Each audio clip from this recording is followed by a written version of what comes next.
Imagine walking through a quiet forest at dusk, with tall trees around you and the sound of crickets in the air. As the full moon rises, its light filters through the branches. You notice big footprints on the soft ground, like a wolf's, but too large.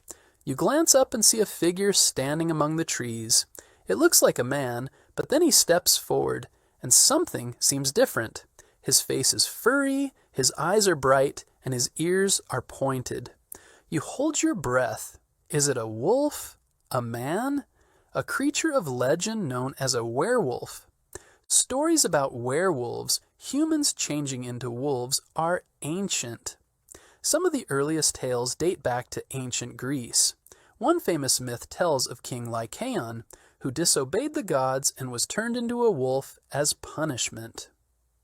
Long ago, people believed that wolves were powerful and mysterious, and many old cultures had stories of people becoming wolves during magical nights. In Europe during the Middle Ages, many believed that ordinary people could become werewolves. Some thought it happened because of a curse or a magic belt called a wolf strap.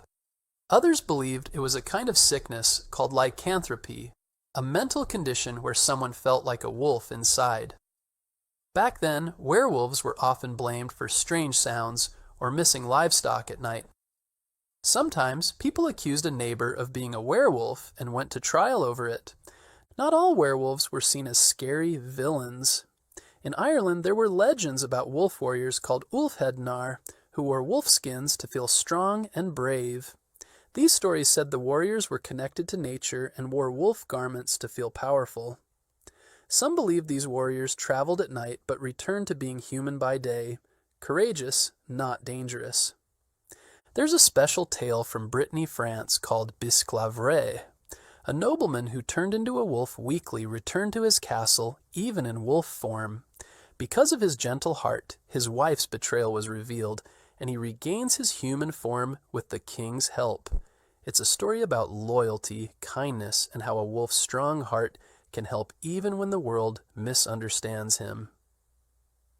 In Latvia in 1692, a man named Thies said he became a werewolf on special nights to fight evil spirits underground and protect his village's crops.